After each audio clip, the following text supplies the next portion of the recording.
These guys are ridiculous. These guys are ridiculous. Now, how about them damn Celtics? And we are back with another episode of How About Them Celtics. Sam and I are here recording Friday, June 7th, recording this a day earlier than we normally do because, well, there's no new news coming out. And so we're just talking about the same stuff, and we figured we'd get it out of the way now. Celtics took home a win in Game 1 of the NBA Finals, dominating Mavericks 107-89. We talked about that game in our recap, which is up on the channel now. We're going to give some extra thoughts here, game grades, all that good stuff. How you doing, Sam? Doing pretty good. Still riding high off of Game 1. Who doesn't love a nice blowout? And I'm excited for Game 2. Can't come soon enough. Hoping to see the gang go up 2-0. Really make it easy for me to relax up until Game 3. Hate these long breaks in between, though. And we got nothing but that, except for Games 3 and 4. Plenty of time.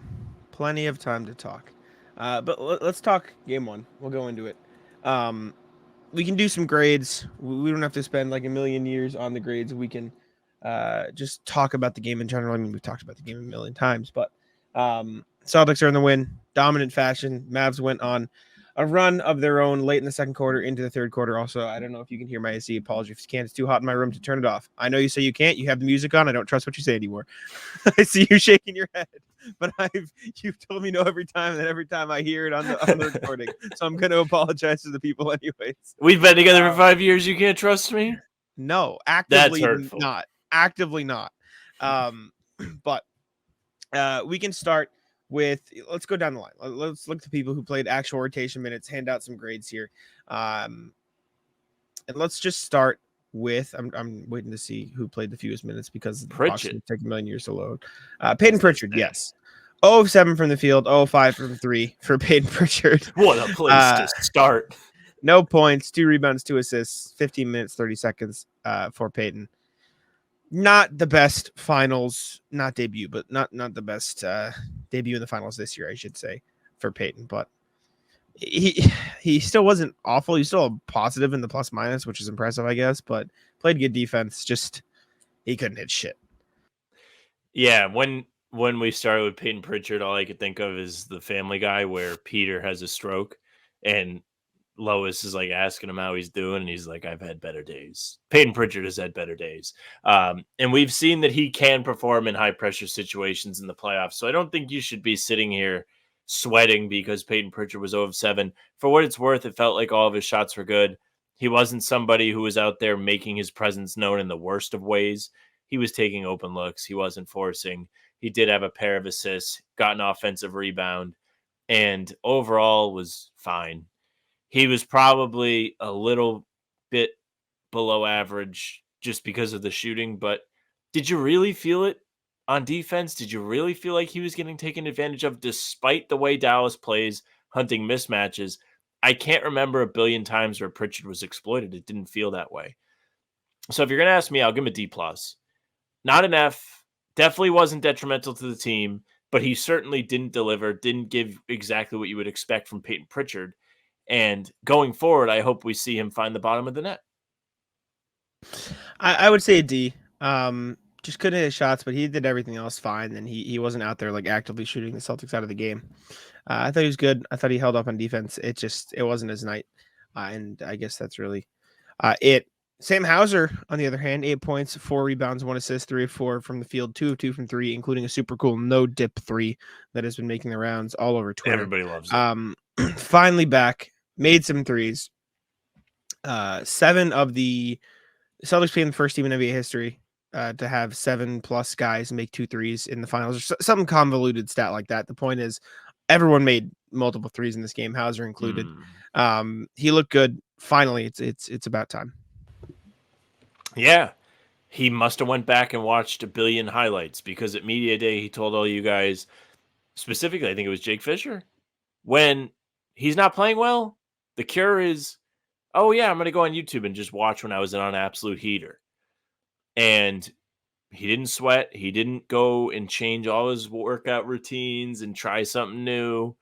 Just kind of regrouped, took the time before the finals, the billion hours that they had, and got his mind right. You could see it right away. The first 3 he takes, I believe, was in transition, it was to put them up by 17. And that was on that big, huge momentum run after Porzingis had blocked Kyrie. So he did it in a big spot. It wasn't an easy shot by any means. He was moving, and he found the bottom of it. Then, like you mentioned, he had the no-dip three, which everyone was super excited about. Pretty happy with what we saw from Hauser in game 1 of the finals. It's exactly what you wanted to see from a guy who was 1 of 14 against Indiana. And for what it's worth, aside from that, I think he was around 44% for the playoffs. So he is someone you should expect to be back. I'll give Sam Hauser, with 4 rebounds, B+ off the bench. Oh, yeah, and he stopped Luka twice, back-to-back. He Stripped did. him and then had another stop. He did. I think I'd say B+ is fair. Maybe go up to A- because of that defense. But having the 3-point shooting is so huge in this game. I don't think you can take him into the A range just because he only played 16 minutes. And he's not like a primary offensive focal point. And so I think B+ is good. But he did everything he's supposed to. And I mean, after the way he's been playing in the playoffs, it was nice to see him sort of get back on track because you knew it was coming. You knew he wasn't always going to shoot that poorly. So to see him make a couple in this one was nice. It was good. Does some of Sam Hauser's value come from his appearance? What? Because he's a decoy? I mean, Drew Holiday came out and he talked about it for the second time this season. The white guys do play defense like they guard. And if you look at Sam Hauser, having never seen the Celtics play basketball, having never seen Sam Hauser play basketball, even players who sit there watching film of their opponent before the games seem to believe for the appearance-based reasons he cannot guard, and he does a pretty solid job. I don't know if it's as much they don't think he can guard. Whereas, would you rather go after Sam Hauser, Jason Tatum, Jaylen Brown, Drew Holiday, or Derek White? Like, I'm still gonna pick Sam Hauser. I don't give a fuck if he can't guard or not. Like, you're still gonna go after that guy of everyone on the court. Like, that's a very good point. Mean, it's just a product of who they got. Next fewest minutes, ironically enough, was Kristaps Porzingis. Only played 20 minutes, 34 seconds, which is crazy. 20 points, 6 rebounds. 3 blocks, 8 of 13 from the field, 2 of 4 from 3. Had 18 of his 20 points in the first half. I mean, the dude was on fire the whole night. He played 20 minutes in the game, and in the first half, I think he played the bulk of that. I'm going to double check here because he got to have that rest. He played 13 minutes at the break. 13 minutes in the first half, and then did he have to play in the fourth quarter? He played 3 minutes in the fourth quarter. Oh, he did. Okay. So, I mean, A+, obviously. I'll say it because you're going to say the same thing, but this dude, he was sick. He had one of the most energetic, hype debuts for the NBA Finals. It was something straight out of professional wrestling where they had him up on the Jumbotron walking out by himself. Noah posted the video on Twitter, and there was a significant amount of buzz going around the arena. Then he enters the game, and he's just unconscious as soon as he gets the ball. What did he? I want to say he was 7 of 7 to start or something like. Well, he only shot 8 of 13. I think he was like 4 of 4 or something crazy to start this one. He had the loud dunk past Derek Lively. He had all of the face-up shots against Hardy and Josh Green, and then had the pull-up 3 in transition. He just looked super confident. It's really funny to see this type of performance after we were kind of like, do we think he's hurt? Do we not think he's hurt? Is he playing? Like, is he playing everybody, or is he being serious? I'm sure there was a level of seriousness in there, but right now it surely looks like he was like, yeah, I'm okay, I'm ready, and I'm just not going to tell anybody.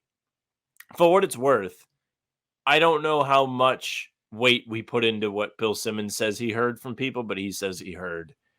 If they had lost game 3 against Indiana, he might have played in game 4. And if they had lost game 4, he may have played in game 5. So he may have been ready this entire time. Maybe.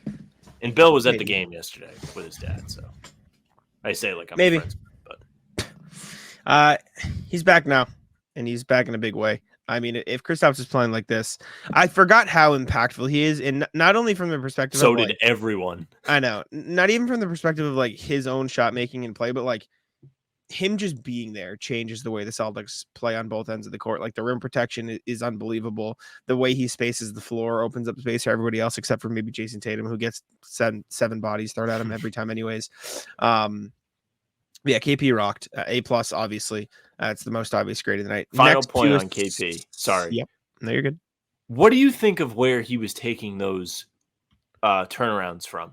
Because it wasn't the normal free throw line catch and turn. It was a little further out, and it was on the wing. Do you think that was by The elbow. design? Do you think it was just like he couldn't really fight for position? Because Derek Lively was giving him a really hard time throughout this game and bumping him, and whether or not it was a foul or not is another story. But he really wasn't getting the catch at the normal spot. And I was thinking about it today. I was like, should we all be a little concerned about that at all? That it's going to be more difficult shots for him? I mean, they all went in this game, but if he came out and missed a bunch of shots, we'd all be like, why is he not just getting the catch where he's money from? I think part of it is he's just not able to battle as much, and like he was getting pushed off his spot every time. He took a few from a couple at least from the free throw area. Like he did get there a little bit, but I think it's just a matter of he's getting pushed around and he can't fight back as much as he can. And realistically, even if he was fully healthy, he wouldn't be able to fight back as much against Derek Lively. Derek Lively is just bigger and stronger than he is. Oh, I'm not saying it's a health thing. I know. I'm just saying, like, I think he's just getting pushed around a little bit. Okay. I would have to go back and look, but I wonder if any of it is just the spacing of the floor as well. Like if they're setting the screens at different places, all that stuff. I didn't notice it in real time, but I'd have to go back and look. But that could be a part of it as well, just the way they're setting themselves up for the sake of spacing. Next guy, Al Horford, 29 minutes, 48 seconds, 10 points, 7 rebounds, 3 assists, 2 blocks, 4 of 8 from the field, 2 of 5 from 3.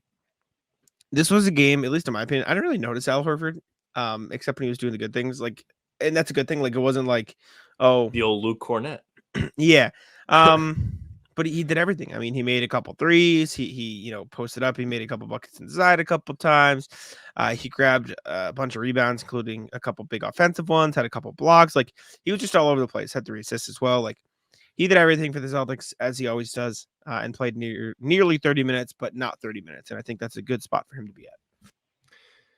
I love this Horford game. Horford, first play of the game, loud dunk, sets the tone, gets everybody going. Then Dallas kind of punches back, makes a couple tough shots. He drills a 3 to bring it within 1, and from that point on, the boys were running. Biggest impact from Horford. Dallas is addicted to mismatch hunting and trying to get a switch for Luka every single time. And when Horford's on the floor, they are not going to be able to do that for him. They may be able to do it for Kyrie. Kyrie is a different story than Luka when it comes to Horford. But Horford is almost the perfect guy to guard Luka in a switch. I'm not saying you match up every time you go on the floor, but if they're going to try and set screens and get the big guy, this is the big guy I would want to have on my team. Maybe Bam. But he is strong enough to handle the body stuff from Luka. He's disciplined enough not to bite on all the up fakes. Luka threw up fakes at him the entire game. He didn't jump. Neither did Jalen, who we'll talk about later. He's got the size to affect shots from a distance. We saw him cause Luka to go 0-4 from 3, even blocked one of the step backs. He has had practice guarding some of the quicker guys in the Eastern Conference throughout the entire playoffs. Now you're guarding a guy who's a little bit slower, far more skilled than those guys, way better player. That's not what I'm saying. If you're here as a Mavs fan, I'm not saying Luka's a bad player at all. He's tremendous. But the way he gets his buckets is through magnificent footwork, strength, and patience. And Horford is a great match for all of that because he's been around, he's disciplined, and he's strong. And he can move his feet on the perimeter more than most big guys can at 38. So I loved his defense on Luka. Luka was 1 of 8 for 2 points. Couldn't mismatch hunt with Horford. That allows you to switch everything, and that's probably when the Celtics are playing their best defense as a team. So if you ask me, Horford gets A- in this game. Maybe A- because it wasn't like, I'm just trying to think back other graded games we did. It was not game 3 against Indiana where he had all the threes, and it wasn't game 5 against Cleveland where he was the whole conduit for the Celtics' energy in that game. Yeah. I mean, listen, if you put Al Horford on Luka Doncic, like one-on-one, you just say, okay, go play 10 possessions. Luka's still going to score 5, 6 out of 10 times. Like, it's just, he is. But he's going to work. Exactly. But if you put Rudy Gobert on him, he probably scores 8 times. If you put, Big X on him, you put Porzingis, if Porzingis on him, he probably scores a few more times. You put Ivica Zubac on him, he probably scores more times. Like, Luka's gonna score against almost every big in the league, except like you mentioned, Bam. Like there's exceptions to the rule, but Prize Picks is America's #1 fantasy sports app with more than 5 million members. It is the most fun and exciting way to get in on the action while you watch your favorite sports and players. You just pick more or less on 2 or more player stats for a shot to win up 100 times your cash. With Prize Picks, you could turn $10 into $1,000 in a single game watching your favorite sports this summer. You can make a Prize Picks lineup in as little as 60 seconds. You just need to pick more or less on 2 to 6 player stat projections, and you're locked in. Now, if you're looking for promotions, Prize Picks has got you covered every week, from lowering select player stats projections on Tuesdays, which increases your chance of getting a win, to getting your entry fees back if you have a losing lineup on Fridays. The finals mean more on Prize Picks, and so do the star players. You get boosted playoffs on selected basketball stars that you won't find anywhere else. Now, this week on Prize Picks, I'm looking at Jason Tatum, more than 26.5 points. Jaylen Brown, more than 3 threes, which may be aggressive, but I'm running with that. Download that app today and use a code CLNS for a deposit match up to $100. Prize Picks. Pick more, pick less. It's that easy. The fact that Horford is able to make him work and keep him at least a little bit not as affected as he might be against normal bigs is huge for the Celtics. I'll go B+ just because I feel like I said, it didn't feel like oh my God, Al Horford's, everywhere game. It was just Al Horford did everything at a very high level. I don't want to put him in the A- of A- and higher. To me is I noticed Holy that shit. guy, that was sick. I can't believe it. Yeah. I noticed that guy multiple occasions, and I mean, B+ is just, he did everything at a higher than average level, and kind of did his job to perfection to a degree. Anything above B+ is exceeding expectations significantly. Next guy is Drew Holiday, 34 minutes, 54 seconds in this game. 12 points, 8 rebounds, 5 assists, 4 of 9 from the field, 2 of 5 from 3. He didn't get talked about. I thought this was an incredible Drew Holiday game. He went to the post. He was huge as a facilitator. He was huge on the glass. This was the Al Horford plus game. If Al Horford was the B+, this was an A- to me. Do you know what I'm saying? I noticed Drew Holiday's impact a little bit more than Al Horford, and I think that's where I'm going to put that line of demarcation. Drew Holiday was great. I love watching Drew play. Drew is maybe my favorite Celtic now. He was all over the place in this game. If you look at his box score, you see he piles up the stats, but he also had the tenacity to just be like, okay, it's my turn to guard Luka now. I just guarded Kyrie for a lot of this game. But yeah, I'm going to pick Luka up. I'm going to tire him out. And he was a huge part of exactly that. Luka, by the end of this game, was very tired. He's somebody who we were all very fearful of heading into the series. Probably still should be. Not saying we're not. But the big question was, who guards him? Who guards him? Who guards him? And it really was by committee in this game. But Holiday was the second half guy. Once they went on that run, it was him. And he was picking him up and making him work to bring the ball up the floor. That's what you need to do against this guy. His conditioning is a question. His knees are a question. Make him work. Make him work a little harder. Plus, you got some big buckets. He had the post up, which was a much needed basket at the time. He had the 3 at the beginning of the game. I'm right with you. I think A-, B+. Yeah. Yeah. I think that's right around there for him and Al, excuse me. He's the man. Derek White, 35-10 in this game in terms of minutes. 15 points, 2 rebounds, 5 assists, 1 steal, 5-11 from the field, 3 of 8 from 3. Heavy 3-point volume for Derek White. Felt like the Celtics were getting inside. The Mavs were collapsing, and he was just one of the guys they decided to leave open. Him and Horford. Probably good if you're the Celtics for those two guys to be left open consistently. 3 of 8 from 3, 5-11 from the field, like I mentioned. Just a solid overall game. I put this in the Al Horford category of he played well. He did his job. During that run where the Mavs were making a surge, he got picked on a little bit on defense, and I'm surprised they didn't go back to that as much. And credit Derek White for avoiding it. I'll go B+ for Derek White, just like I did for Al Horford. See, I feel the way about Derek White that you felt about Al Horford in this game. I think he did have a tremendous amount of responsibility on defense, so you can point to that if you weren't overly impressed with offense. He had to pick up Kyrie a lot of the game. But in terms of offense, he was the 4th leading scorer. He was just under 50% from the field, just under 50% from 3. I think he's at a B. Still thought he was above average, thought he was pretty good, but it wasn't knock your socks off good. That's my analysis. Yeah, sorry, I can never tell. It's okay. you get me every time. Completely fine. Jaylen Brown next, 37, 14. 22.6 rebounds, 2 assists, 3 steals, 3 blocks, only 2 turnovers, 7 of 12 from the field, 2 of 6 from 3. This was an A game from Jaylen. It would be an A+, but I like to only give 1 A+ a game, and that's KP. That just seems fair. I just think like A+ is the best teacher. Yeah, no, I think A+ is like the best of the best, and I just think that should be like one guy should get an A+. That's it doesn't make any sense, but that's just the way I've done it in my head. So I'll go A for Jaylen Brown. I thought he was great. I think the biggest thing for him was he picked his spots really well in terms of knew when the Celtics needed something from him, delivered. Did it in the way that worked best for him, delivered. Like, didn't try to mold his game to like, all right, let me be a shot creator. He's like, no, I'm going to put my head down, be aggressive, get to the line, push the ball in transition. And then the defense was incredible too. I mentioned 3 steals, 3 blocks, but like the counting stats don't do it justice. He was all over the place defensively, and it was really fun to watch. Love Jaylen in this game. Did the article for Celtics blog. The game spoke for itself so much that I was almost like feeling like it wasn't even worth me writing it. I felt bad. I was like, I didn't add anything to this, but it's tough. Like, Jaylen was incredible. He was over 50% from the field. He was efficient. He made timely baskets. He had 6 points towards the end of the third quarter when the Celtics were reeling on the wrong end of that run. 3 or 4 from the line in that stretch, and he makes the loud 3 to finish it off. Also in that stretch, 2 blocks. Big one on Kyrie. Got the crowd jumping. Love to see it. I loved his defensive intensity on Luka to start this game. You mentioned it. He picked him clean twice. He had Luka discouraged. He had him in hell. I loved it. He took it personal. We talked about it all during the break. He was pissed that he wasn't named to the all defensive teams. He didn't get recognition for that. He felt like he worked really hard to be a plus defender this year. Throughout the regular season, we saw him take pride in defensive matchups. When the Warriors came to town, they won by $1 billion. He was picking up Curry at half court.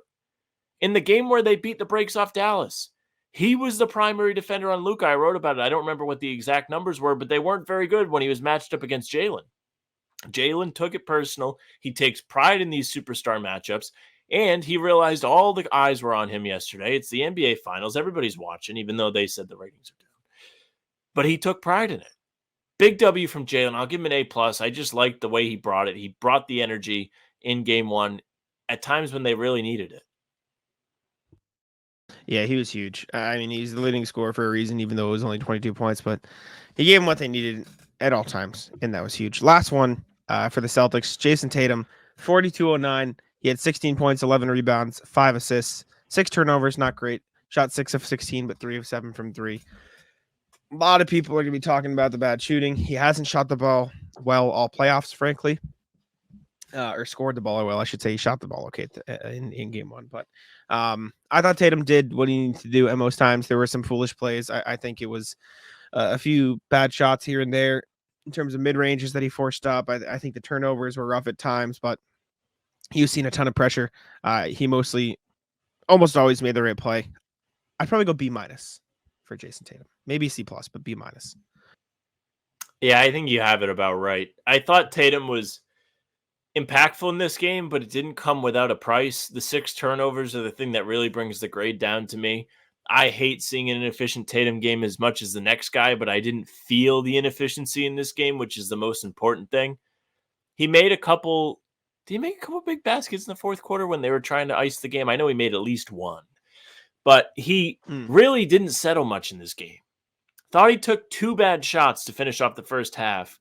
And if you really want to get angry and be like, blame Tatum, then you can be like, he kickstarted all that run that Dallas went on, but really it was a whole lot that went into that. But seriously, that was the only stretch of the game that I really felt he went into me mode. And with that being said, he did hit the glass hard. He got some huge rebounds. He put an end to some big Dallas possessions, and he wasn't afraid to get in there against the big guys. He was given that responsibility. Dallas loves these big bodies, and he was in there guarding them because of the way the Celtics were trying to run their defense. Big ups to Tatum, but B- game. 16 points is a little less than you expect from him. More turnovers than assists in this game is also not exactly what you would expect, and same turnovers as field goals made. Not exactly what you're looking for in the finals, but you got the win, so I really don't care, and I won't remember. Not ideal. I'm going Do to we do title a Joe this. grade? Sure, we can do a Joe grade. Hey, good job, Joe. Called timeout. Good job, Joe. Yes. He did a good job of having his defensive scheme take away everything that Dallas is good at. No corner threes for the Mavs. No alley-oops. They only had, 9 assists in this game? Yep. His defensive planning / the coaching staff's defensive planning was phenomenal. And you mentioned the timeouts. He wasn't playing around. Mm-hmm. Yes, sir. I'm going to title this "Grading Every Player" in Celtics-Mavericks Finals Game 1. So we're going to do the Mavericks as well. We can speed through everybody not named Luka and Kyrie though. Just for the sake of the title, for the sake of the thumbnail. Okay, Maxi Kleber, Sam. F. He was barbecue chicken. F. Really bad. Barbecue chicken is right. Josh Green. I agree with that. I would say D minus. He looked kind of lights are too bright for me in this game. Had the really probably poor decision to try and dunk on Porzingis when they were on the wrong end of the run. That's one of the big, if that was Tatum, I would be like, read the room moments. He gave up a free momentum play to the Celtics. Very tough. Was inefficient in this game. D. Yeah. Good call. Jaden Hardy, I thought was actually okay. I mean, he did most of his damage in garbage time, but like when he started cucking, like it wasn't like they were anywhere close. But even before garbage time, like he looked not horrendous. It's still not good. It's still like a C minus, but it at least takes him out of the D range, in my opinion. Best of the rest so far. Yeah. Derek Lively, F. Useless. I don't know if I would say F for Derek Lively. He was a real pain in the ass when he was out there, and he was annoying me. So if he's doing that, then he's doing something right. But he wasn't. I mean, he had 2 points, 5 rebounds in 18 minutes as one of their 2 like centers on the floor. And I know, like they played some Kleber only big minutes, but like when Gafford, Lively, and Kleber combined for 8 rebounds, probably not going to win the game. Probably not going to be very good. Like that's not. Like something that's going to play. And for what it's worth, they also combined for 4 defensive rebounds because Kleber and Gafford got 0 defensive rebounds each. 0 defensive rebounds. Good work. And so I guess that's not as much on Lively, but I just felt like he was so foul prone. We said it on the game 1. This guy had like 9 fouls in this game. Like it was. But that was his job in this game. That's why I feel like he did it. I'm not saying he got like a passing grade or but you can't be above average grade. But you can't be effective and on the floor if you're fouling out. Like if he wasn't in foul trouble, he'd probably play 30 minutes of this game. But he couldn't because he fouled like 4 times in the first quarter or whatever. Like you need him to play switch. You need him to play maybe D minus. But Derek Lively was useless. Like for how impactful he's been all playoffs. Horrible for showing. Oh, I don't think he was anywhere near what he was against Minnesota. Exactly. Celtics took away the lob threat. There really isn't a whole lot of ways for him to get buckets besides that. But he annoyed me, so he gets some credit. Sure. Daniel Gafford, D, also bad. You can't be a starting center and get 0 defensive rebounds. You can't. They weren't missing. You can't. There weren't a lot of defensive rebounds. Celtics shot what? Not even 50% from the field. I guess we really can't. Mavs had 33 defensive rebounds. He got none. Well, yeah, because Luka was stat padding. No. Garbage. D for Daniel Gafford. I'm fine with that. Derek Jones Jr., 2 of 9 from the field. Thought he was awesome. I think he did an okay job of harassing Tatum a little bit. I think he was a big part of some of the pressure they did send at him. It didn't work, but that's not his fault. That's a bad game plan. I think he played his part in their game plan well. It's just their game plan was ass. So I would go like D. Big difference there. But he wasn't. I just think he took 9 shots in this game. A lot of them were at the rim. He didn't make a whole lot of them. He took 2 threes, so he was 1 of 7 from inside the arc. You can jump higher than anybody I've ever seen, buddy. Put the ball in the basket if I'm a Mavs fan, but keep doing what you're doing. Yes, but the Celtics defense was also really good. Like as much as it was him, like big credit to the Celtics. Respect. PJ Washington, 5'11", 14 and 8. He was a big part of that run. It was him, Luke, and Kyrie getting some buckets in there. I'd go C minus. I think C minus. He was kind of there on the defensive end too, and he had a couple dunks. He was aggressive, didn't make his threes, missed some free throws, but he was there. He was trying. You felt him out there. You didn't forget about him. So yeah, C minus. That's fine with me. Kyrie. On the me scale, A. Loved Kyrie in this game. Favorite Kyrie game in the playoffs, maybe ever. But on the real scale. F. F. D Horrible. minus F, D. F.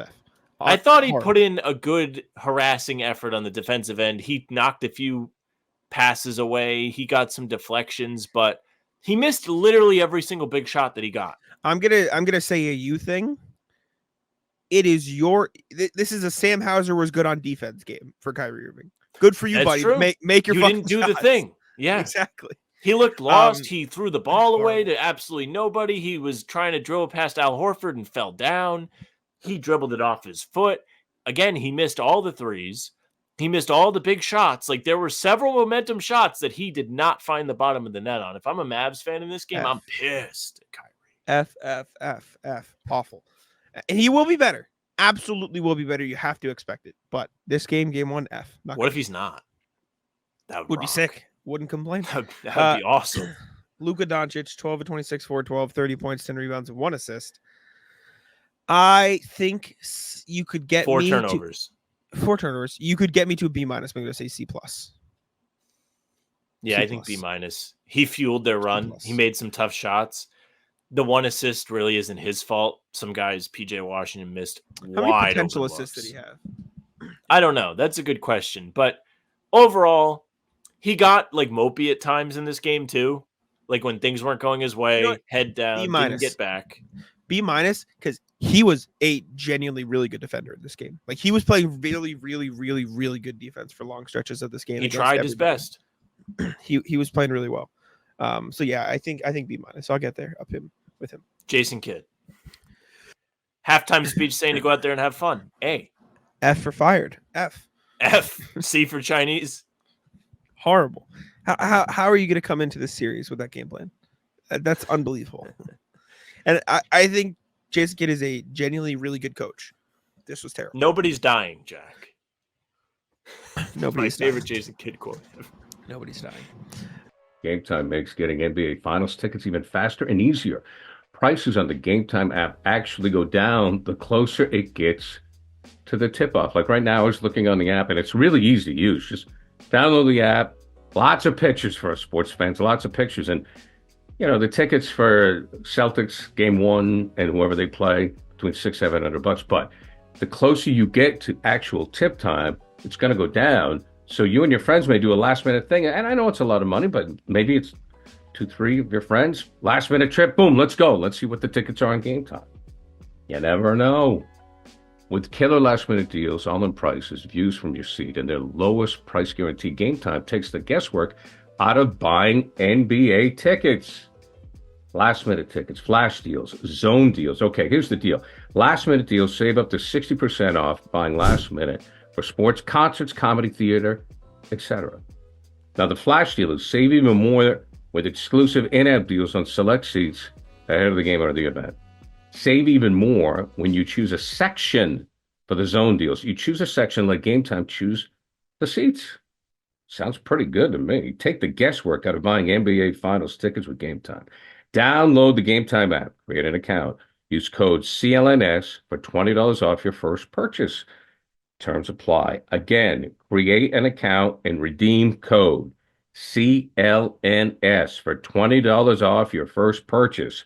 Download Game Time today. Last minute tickets, lowest price guaranteed. Okay.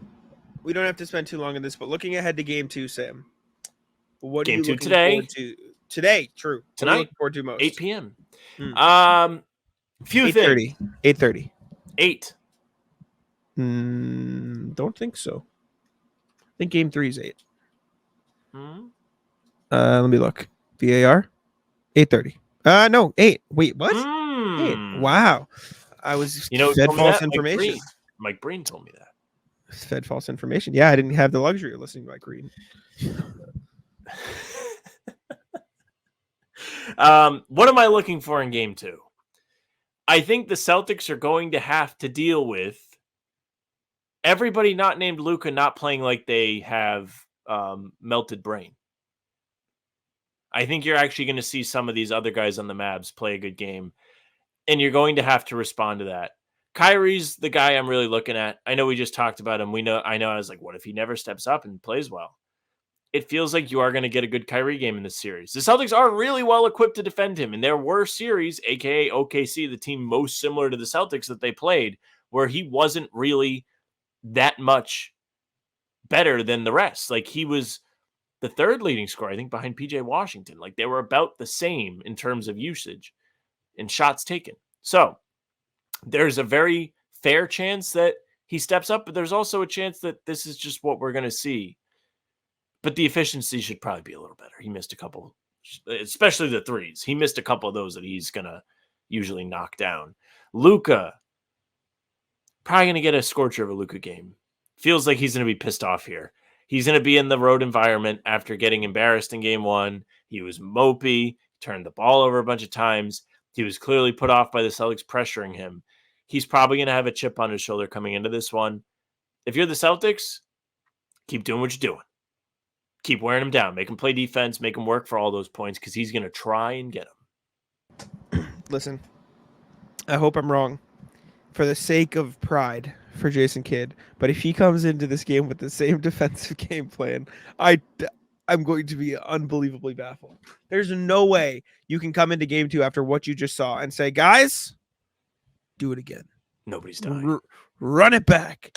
Like they're going to adjust. They're going to find ways to slow down the Celtics. They're going to find ways to get their guys better looks. It's going to happen. Like you said, it's just up to the Celtics to keep playing their game, because I think if the Celtics play steady and play this brand of basketball, it'll pay out in the end. Also, just pivoting quickly, Celtics blog, I wrote it today.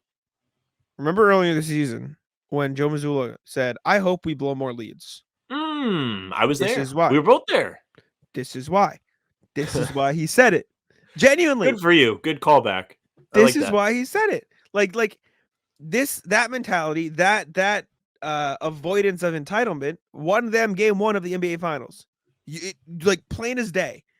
The fact that they were able to regroup and not have the, we're going to win this game no matter what, like lock back in, like that is because he has spent the entire season beating the arrogance out of them through Spider-Man quotes, but whatever. You know what I'm saying? It's you know what it is? Ime is Jalen and Joe is Jason in terms of their coaching styles.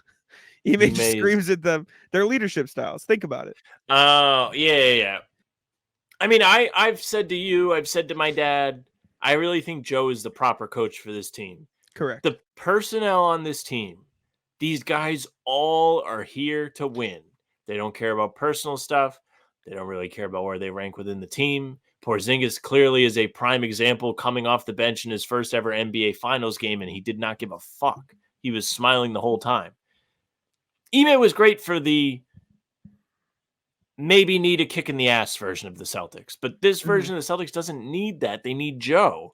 And last year, you had some characters on this team that probably needed the kick in the ass, but they didn't have it, and that's okay. Joe has done a tremendous job of growing over the past year. Credit to him. Shout out, Joe. Shout out, Joe. Next thing. Oh, I guess it's just the email. Let's go to the email. Pull it up. I was ready to go to the next topic.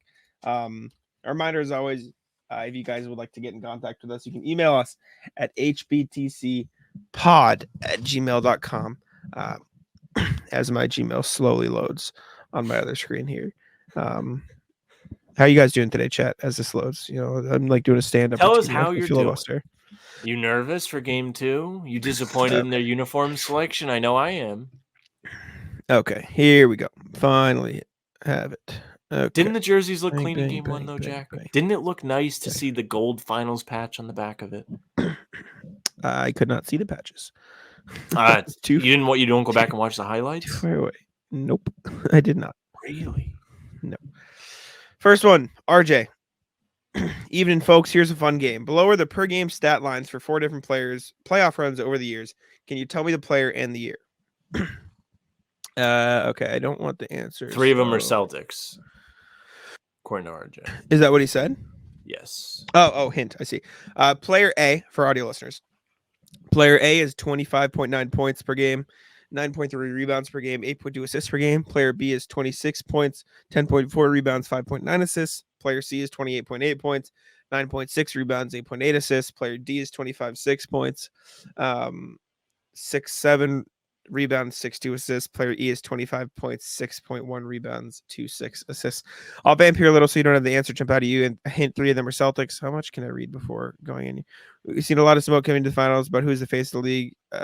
Sort of gibberish, mostly discussing Jadam and completely ignoring Brown. I don't want to. Okay, sorry. Okay, I didn't see the answers. I didn't see it.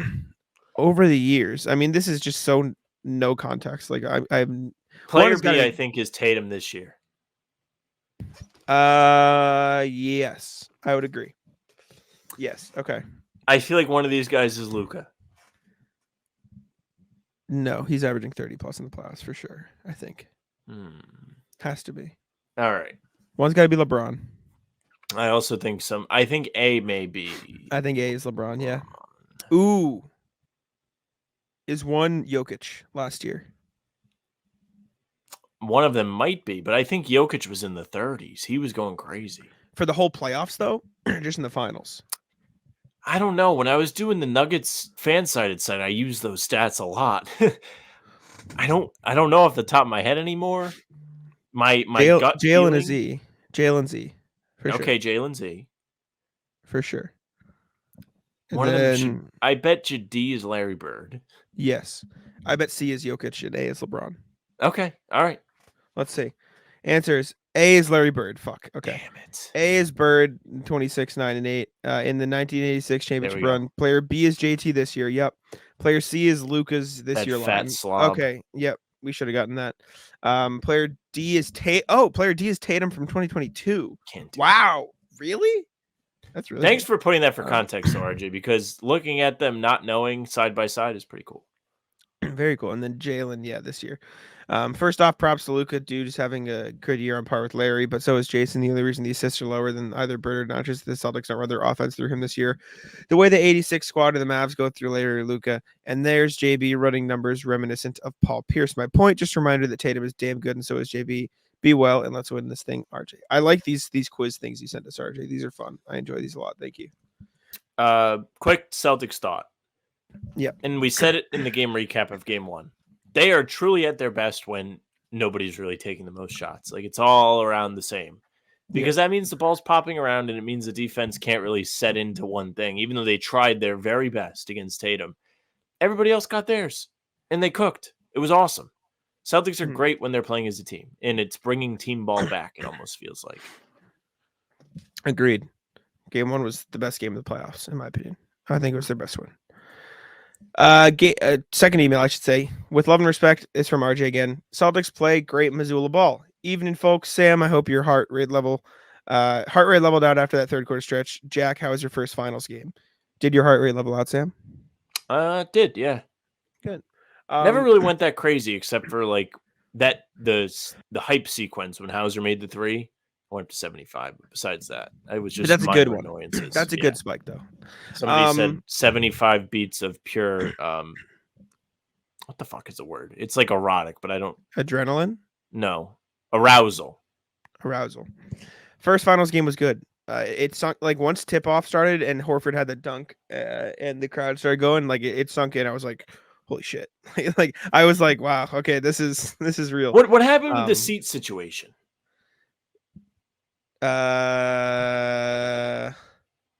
We found a place to sit.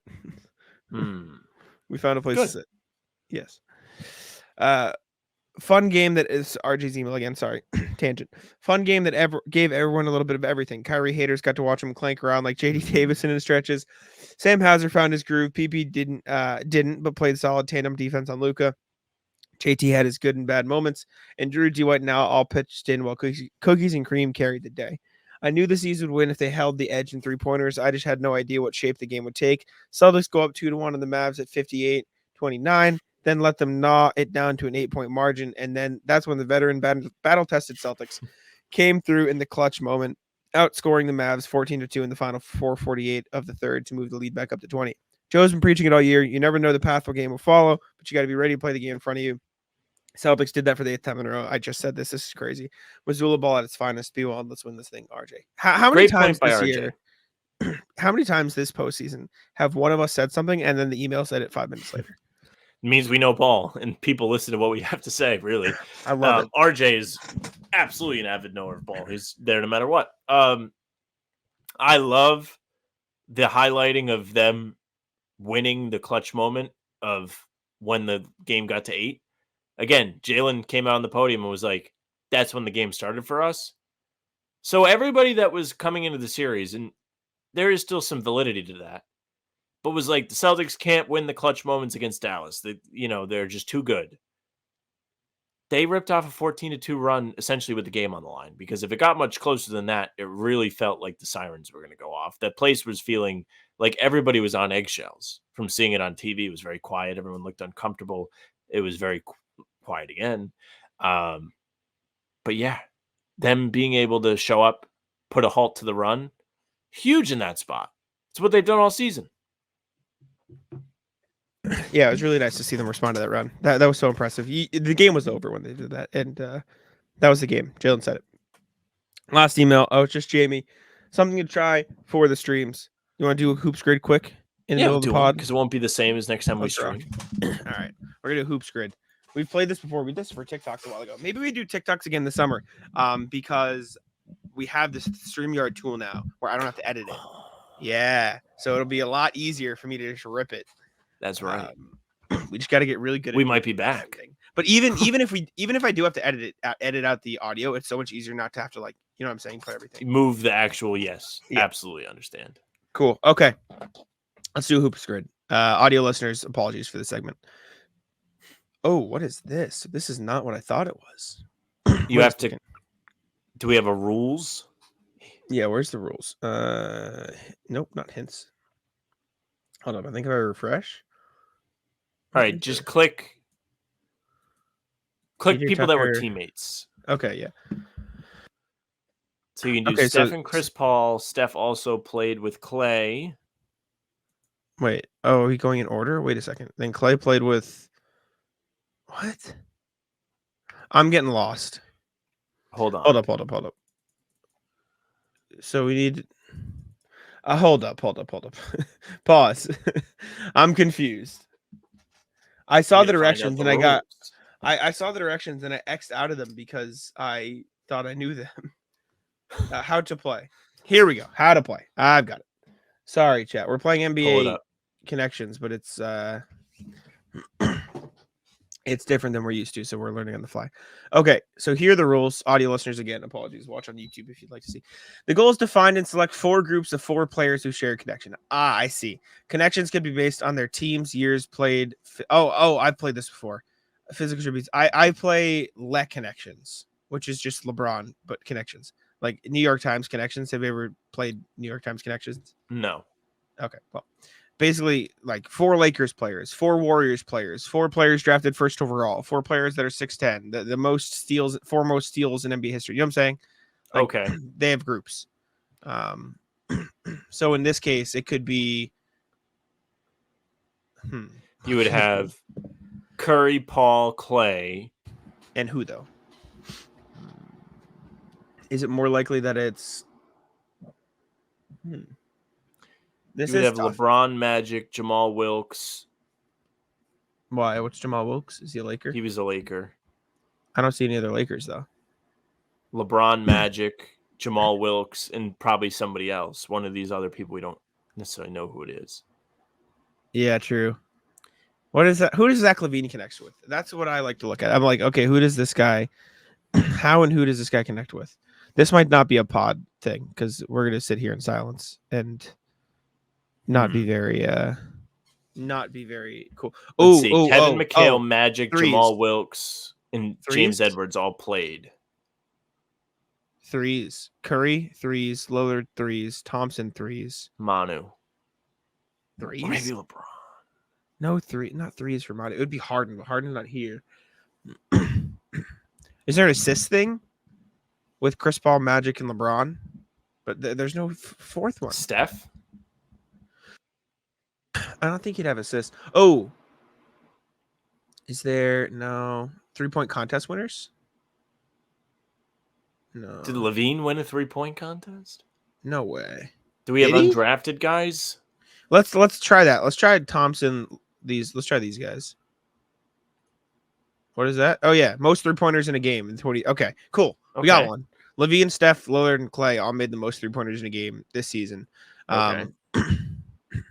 Okay. Did Mikhail win a 6 man of the year? Or am I stupid? No, that was He did. So Manu has won a 6 man of the year for sure. Okay. And it gets worse. Yeah, that doesn't have anything else. It feels like it's got to be assists. No, with Chris Paul, Magic, and LeBron. No one else is gonna do assists. PJ Tucker, old.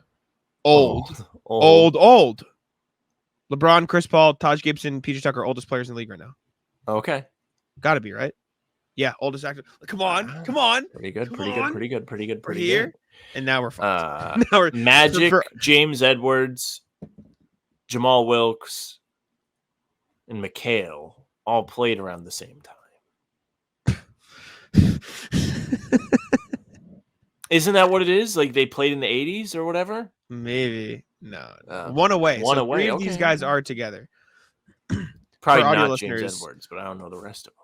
For audio listeners, the guys we have left are Grant Gondrachik, Jamal Wilkes, Jay Humphreys, James Edwards, Walter Davis, then Manu Ginobili, Kevin McHale. Try Magic Johnson. Manu and see if it's Hall of Famers. Instead of who? James Edwards? Yeah. Is Jamal Wilkes in the Hall of Fame? Yeah. Oh, won a title as a rookie. Ooh. What the hell are these guys? So Grant Gondrachik, James Edwards, involved in the 80s drug Oh, scandal. yeah, everybody knows that. Shut the fuck up. Fuck you, NBA Connections. That was NBA Connections. Thank you, Jamie. We'll definitely play that. We can play that with Bobby. That'd be fun. Or with Roundtable. Anyways, let's jump over to the NBA section with we have 3 pieces of NBA news, but one of them is huge. UConn head coach Dan Hurley may join the Los Angeles Lakers. This was originally reported by Adrian Wojnarowski of ESPN at the early stages of the morning, on par with Ime Udoka getting suspended in terms of no one's up. What the hell? It was devastating. Jovan Buha of The Athletic. With some internal connections, Hurley's name began coming up as recently as last week. The likelihood of Hurley's being the next coach seemed far-fetched at the time, slowly gaining some ground. Redick was considered the front runner for weeks, and he's still a viable candidate. I don't know, though. It feels like this is gaining so much steam so quickly. Could be Dan Hurley, which I know you don't like, but It would suck, man. Big fan of Hurley's. Hurley coached at URI when I was at URI. Played for him. Very sad. Very sad. Love Hurley. He's such a funny character, man. He's such a nut job psychopath. I love rooting for him. I like UConn. I cheer for the teams in the area. I'm not a good college basketball fan, but I do. Anytime a New England team's in the tournament, I support them. And I'll tell you what, having to turn my back on Dan Hurley will be one of the harder things. He's an entertaining guest on shows. Anytime he's done Pardon My Take, anytime he's done Redick, he's fun to listen to. I don't want him to get beat. I don't want to get him thrown on the bus. I don't want him to see LeBron be LeBron's roadkill. I can't even speak. I'm so upset. It's devastating. Now, hear me out. And I'm going to talk to the audience here, and you're not going to interrupt me. Okay. Because you're going to put on your tinfoil hat when I talk. But I'm going to say something. A report came out that LeBron said something along the lines of hire the right coach for the next 10 years or something. And as much as that hasn't been the case in the past, I do feel like there's some level of an awareness for LeBron that okay, I have this many years left. Obviously, I want to win now. But I do think this next Lakers coach is going to be a little different than we've seen in recent years. Not from the perspective of, if he goes sub 500, he's still going to get fired, right? He's still going to get fired. If they're absolutely dog shit, he's going to get fired. It's going to happen. But I don't think they're going to be held to the same championship or bust standard, because they do need to plan past LeBron. And even when they were talking about JJ Redick, it was, okay, we like what he can become, not what he is right now necessarily, even though I think he'd be a good coach right now. And I do think that would be the case with Dan Hurley. I don't think it would be if he doesn't win a title in the next 2 years, we're going to get him out of here. I do think it would be okay, let's actually try to grow with this guy who's very clearly a great head coach. Yeah, I mean, it's about time LeBron had some self-awareness, huh? Right? I also saw something, I think it was a part of the same Athletic article, that was Hurley does have the tools to potentially develop LeBron James Jr. Sick. Love that. Cool. John Fanta, heavily tied in college basketball reporter, believes Hurley will take this job. Sucks, Wow. dude. Hurley is awesome. He's awesome. He would be a fantastic Celtics head coach. Not that they need Whoa. a head coach. Yeah. Not that they do. But All right. people here would love cheering for that guy because, much like Joe, he's a psychopath. Sucks that he's probably going to be on the Lakers. Yep. Sucks he's leaving UConn, too, for what it's worth. That does suck, too, for UConn. Next NBA thing is Jimmy Butler, Warriors stuff. San Francisco Chronicle put out something. Butler's Bay Area visit had some wondering if the region could be the 34-year-old's new home. The Athletic's Anthony Slater reported last week that, quote, if the Heat shot Jimmy Butler, I would expect the Warriors to enter the conversation at least to some degree. Small forward is set to make $48.8 million next season from the Heat, $52 million, et cetera, et cetera. As much as this is like, yeah, whatever, like, of all the trade packages the Heat could get, probably not a bad one you could get from Golden State. What would you get back? What would you take Actually, back? Kuminga would be one of them. Wrong. Lakers? Warriors are a second apron team. You can't combine salaries in a trade. Clay. See ya. It would. Well, he's a free agent. Sign and trade. Yes. I don't know if they can do. I don't think you can do a sign and trade. I don't know if that's they got to ban the second apron stuff. It makes all these conversations for us a lot less fun. You know how hard it's going to be to get through the summer with the second apron restricting everything we could talk about. Yeah, I don't think. Yeah, this there's literally no way for them to do it without trading Steph Curry. Even if it was Clay makes less money than Jimmy Butler, and both of these are second apron teams, so it would literally have to be an even money for money, and it does not exist. So this is, I don't, unless I'm wrong, which is possible because I'm far from an expert. I don't think this is possible. Well, it's far less fun. But anyways, it was on Hoops Hype. The Athletic did like kind of float this idea. So if they're it's reporting, very maybe it possible. Possible somehow.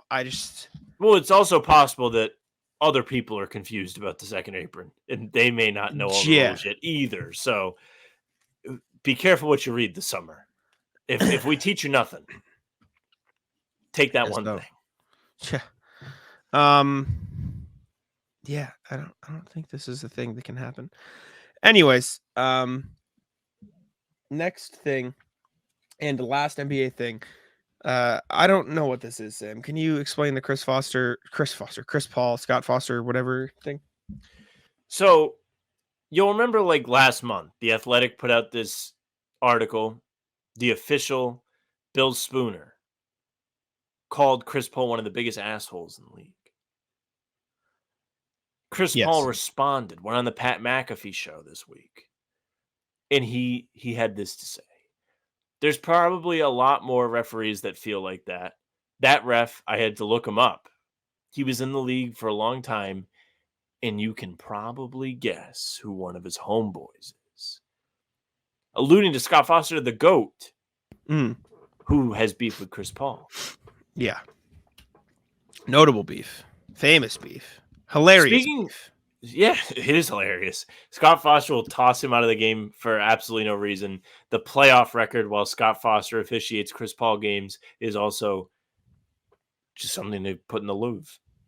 Fantastic work from Scott. One of the greats. Incredible. If you ran into him in the underbelly of the Garden, would you take a picture with Scott Foster? Yes or no? No, absolutely not. Why not? Because I'm working. I'm a professional. I'm not going to take a picture. That's professional. No, you respect one of the greats. Absolutely not. No. Who? No. What? Give me a list of people you would take a picture with if you ran into him. Noah Khan. That's it. Donnie Wahlberg, because I did.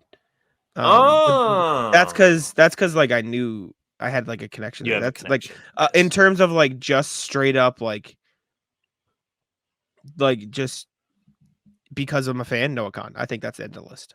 That's genuinely the end of the list, really. I think so. I'm trying to think, but I think that's it. Yeah. I mean, you ended up getting one anyway, but I probably would do Guillermo at the very least, especially when he's dressed like I know Terp. Terp did. took one. Yeah, Terp took one with Guillermo. I don't know. I think I just don't. I understand where you're coming from. Make no mistake. I mean, you're But not going even, up to like- NBA players and being like, "Hey, I'm covering your team. Let's get a selfie." But even like in general, not even from the perspective of I'm embarrassed, it's not professional. Like I just don't think I don't like there aren't many people I would care about having a picture with. First, like I don't know. I would want one with Scott Foster, but I am thinking about how I would approach that. Because I also would not want him to think I'm making fun of him. Yeah. I don't know. But he is like a legend. Yeah, I don't Best mixtape in all the land. Shout out Scotty. All right. Ratless time, Sam. Ratless time indeed. What you got? I'm sure you have some Ratless stuff from the NBA Finals. First and foremost, Ratless the Heat. I'm fucking dying in this room. Oh, I feel like I am being baked alive. Yeah. Sweating. I've been sweating. I've been in front of this microphone most of the afternoon. Unrelenting heat in this room. Wait. Ready. Hopefully you can hear it. I can hear the beep. Yeah. My AC turning on. Get fucked, buddy. Yeah. That's all. You gotta get you one of those in window ACs. Well, we have like air, but actually when I'm not recording, because I leave my door open up here, it's not that bad. When the door's open, I get a through breeze. But if I'm in the room like this, I can't do that. But like this, like I control this. That's all me. So like I can just choose what I want it to be at. You know what I'm saying? You see this? This is my domain right here. It's me. It's all me. Ratless Packard. Jam Packard. Oh no, I like Jam Packard. Why? It's nothing like actual. It's I'm not the fastest man on the planet. And I had to guard Packard today. Outran my ass. he turns to me. I'm lining up against him for the second time, and he goes, "Jack, I may not be very skilled, but you bet your ass I'm gonna outrun you, motherfucker." And he did. He outran Kept his me, word. got me in a couple cuts. The second game wasn't as bad. The first game of the day we played fours full court, so I was just fucking dead. But he beat me on a couple.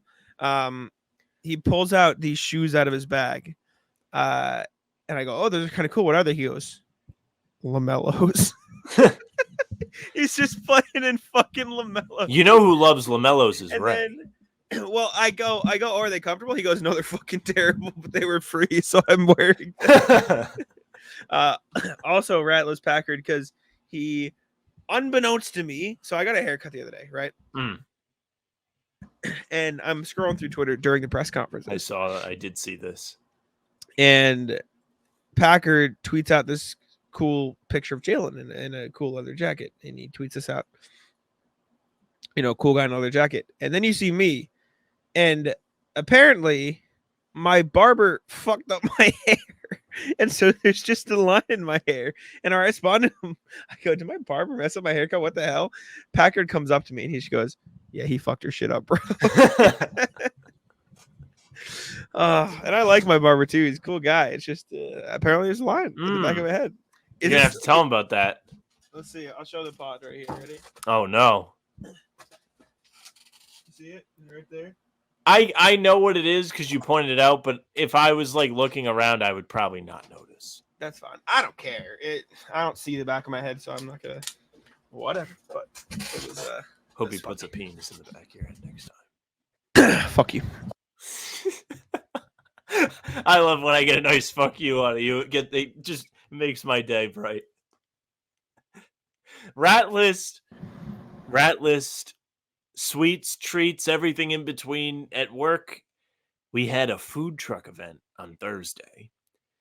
Food trucks have probably anything you can imagine. We had a crepe truck. We had kind of healthy food like chicken, rice, like greens. We had a smoothie truck. We had a grilled cheese truck. We had a French fry truck with all different like kind of French fries. Like you get cinnamon sugar and whipped cream on them and all that shit. I hit for the cycle at the food truck event. They gave us all meal tickets. And I had one So I go and I get my chicken and rice and greens, and I'm with my friend, and then I'm like, kind of want to try one of these like dessert crepes. So I'm waiting in the line, and we went out towards like the end of the window. And this lady's just walking around giving out extra meal tickets. So I got my crepe for Hell free, yeah. and I got a smoothie on top of that. Yep. And then somebody in our department was retiring, so there was the most gigantic cake you've ever seen. They had pastries, and all of it was like top class. Like, I'm not going to pull up the cake on this stream. Trust me, this cake looked like a painting that you would hang on the wall. It wasn't yeah. screen printed on the top of it like you see at Stop and Shop. The frosting was a work of art. That rocks. That's so sick. It did rock. It was a nice event. It was very nice. Person was a great person to work with. Best of luck to them. I can't believe how much junk food I ate on Thursday. Respect. Love that. It was a holiday. It was game one of the finals. You need it. You have to. You need it. What was the meal in the garden on Thursday? The problem with, and you don't relish the garden, not because of the food. There's too many fucking people. I couldn't. I couldn't. I didn't have time. They did have food stations upstairs, but it was very clearly like just leftover like side quest food. And so I ate something up there and it was fine. But there's too many fucking people at the garden, man. It's whack. You gotta let them know who's the big man on campus. I'm not though, because I didn't get a fucking seat. Even I'm clearly fucking not. In fairness to you, you should have. You and Noah should both have seats because you have been there the entire time. Don't worry though, Sam. Movie Star Plus has 2 seats. Don't worry about it. If Movie Star Plus is going, I can go. I don't know, man. Don't tell me that. Not that I'm applying because I just know that the Celtics blog seats have gone to you guys, so I don't really need seat. No.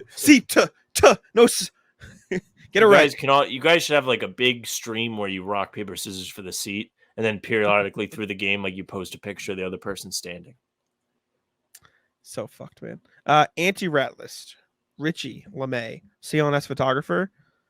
Get out there after the game. Super late. He goes, "Hey Jack, want some pictures?" I go, "Yes, I do." Oh, we have a photo shoot. Ready? Richie hooked the boy up. Look at this. Come on. Yeah, Look at the finals. New Twitter picture. Did you change it? Oh no, I didn't make it the Twitter pic, but like, come on, tell me that's not fire.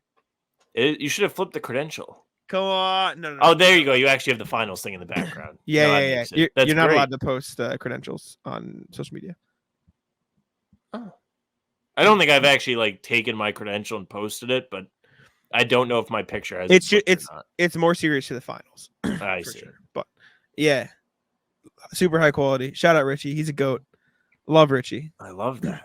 Richie, congratulations on your first. Funny. Trip. So, excuse me. Sorry. Richie took first trip to the finals.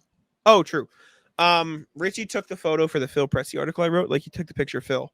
And I credited him obviously under it. And Phil Pressey DM Richie saying, "Thank you for writing the article." and Richie had to be like, "No, that was this guy." And then eventually, like, I talked to Phil and he was cool. But it was just it's just funny interaction that he thought Richie hooked him up. But anti-rat list clipped on Hulu. Good. The story of the Clippers. The first 2 episodes are out.